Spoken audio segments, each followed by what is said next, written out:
Hi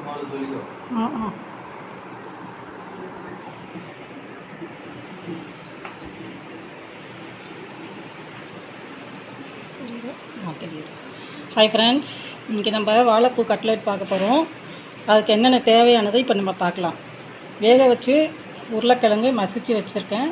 இன்னொன்று வாழைப்பூ வேக வச்சு வச்சுருக்கேன்.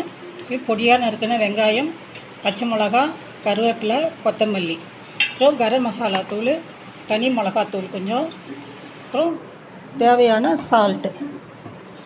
இவ்வளோதான் தேவையான பொருட்கள். இப்போ இதை நம்ம கலக்கணும். இப்போ இந்த உருளைக்கிழங்கு மசிச்சு வச்சதோட இந்த வாழைப்பூவை புழிஞ்சு போடணும். நல்லா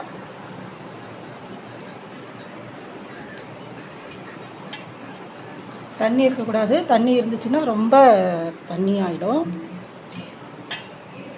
பைண்டிங்காக தான் நான் உருளைக்கிழங்கு போடுறேன், அப்படி இல்லை. கடலைப்பருப்பு ஊற வச்சு அரைச்சி அதுலேயும் செய்யலாம். இருந்தாலும் இந்த மாதிரி உருளைக்கிழங்கு செய்யும் போது கட்லெட்டு ரொம்ப நல்லாயிருக்கும், டேஸ்ட்டு நல்லாயிருக்கும்.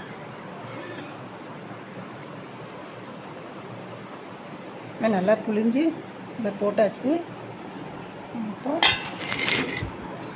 தேவையான பொருட்கள் எல்லாத்தையும் இதில் போட்டுடலாம். பொடியாக நறுக்கின வெங்காயம், பச்சை மிளகா, கருவேப்பிலை, கொத்தமல்லி.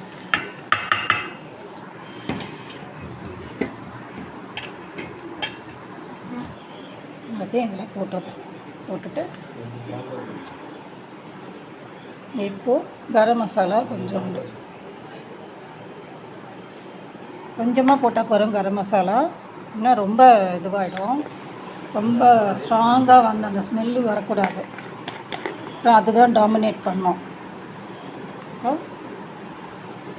கொஞ்சம் சில்லி பவுடர், ஏன்னா பச்சை மிளகாவும் போட்டிருக்கோம், அதனால் கொஞ்சமாக சில்லி பவுடர் நம்ம போட்டுக்கலாம். அதுக்கப்புறம் தேவையான சால்ட்டு,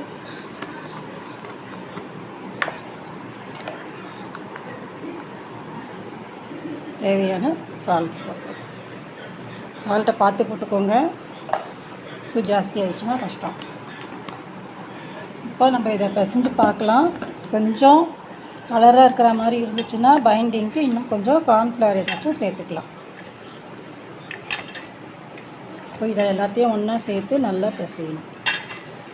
வெங்காயம் போட்டிருக்கிறதுனால கொஞ்சம் தளரும், பார்க்கலாம்.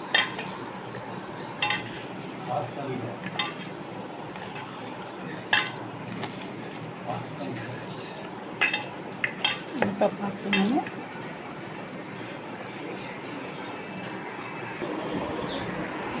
இப்போ பாருங்கள், நல்லா பிசைஞ்சு வச்சுருக்கேன். இப்போதைக்கு மேலே பைண்டிங்க்கு வேறு எதுவும் மாவு தேவைப்படலை. இதை நம்ம இப்படியே இதை நல்லா கட்லெட் மாதிரி இப்படி நல்லா செஞ்சு நமக்கு என்ன ஷேப்பில் வேணுமோ அந்த ஷேப்பில் நம்ம பண்ணிக்கலாம். உங்கள்கிட்ட ஏதாவது அச்சு இருந்தால் அந்த அச்சுலையும் பண்ணிக்கலாம். ஆனால் நம்ம கையிலேயே கூட அழகாக வடை மாதிரி தட்டிட்டு அதை பிரெட் கிராம்ஸில் போட்டு பெரட்டி எடுத்து ஷாலோ ஃப்ரை தான் பண்ண போகிறேன் நான் இன்றைக்கி. டீப் ஃப்ரை பண்ணலை. இப்படி எல்லாத்தையும் முதல்ல உருட்டி வச்சுக்கலாம். உருட்டி வச்சுட்டு அப்புறமா நம்ம எடுத்து செய்யும்போது ஈஸியாக இருக்கும். இப்போ எல்லாத்தையும் உருட்டி வச்சு தான் காமிக்கிறேன் உங்களுக்கு. பாருங்கள்,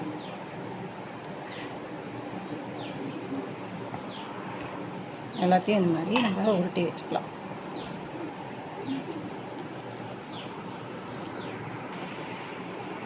இப்போ பாருங்கள், இப்போ கட்லெட் எல்லாத்தையும் இந்த மாதிரி ரெடி பண்ணி பிரெட் கிராம்ஸில் போட்டு பெரட்டி எடுத்து வச்சுருக்கிறேன். இப்போது இதை நம்ம ஷாலோ ஃப்ரை பண்ண போகிறோம். நாங்கள் எப்படி பண்ணலான்னு பார்க்கலாம்.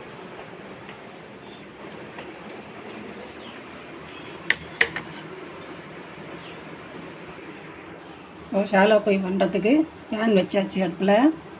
அதில் நம்ம இப்போது ஆயில் விட்டுக்கிறோம்.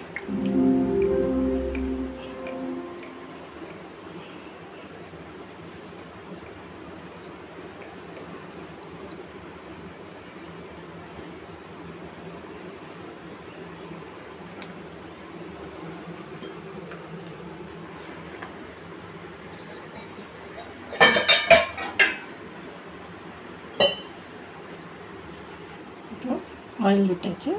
ஆயில் கொஞ்சம் காஞ்சதும் நம்ம இதில் போடலாம்.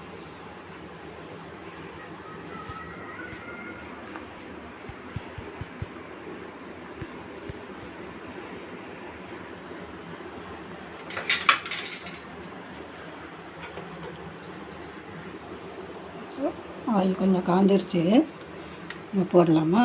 இப்போ பாருங்கள், போட்ட உடனே அதை வந்து டிஸ்டர்ப் பண்ணக்கூடாது. ஒரு 2-3 நிமிஷம் அப்படியே விட்டுடணும்.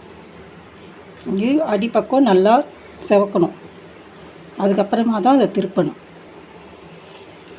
2 பக்கமும் நல்லா கோல்டன் ப்ரௌன் வரணும். பாருங்கள், நம்ம போட்டிருக்கோம். இப்போ ஒரு 2 நிமிஷம் 3 நிமிஷம் அதை வந்து டிஸ்டர்ப் பண்ணாமல் அப்படியே இருக்கணும். அப்படியே இருந்துச்சுன்னா அதுக்கப்புறமா நம்ம வந்து அதை வந்து ரெடி பண்ணலாம், திருப்பி விடலாம்.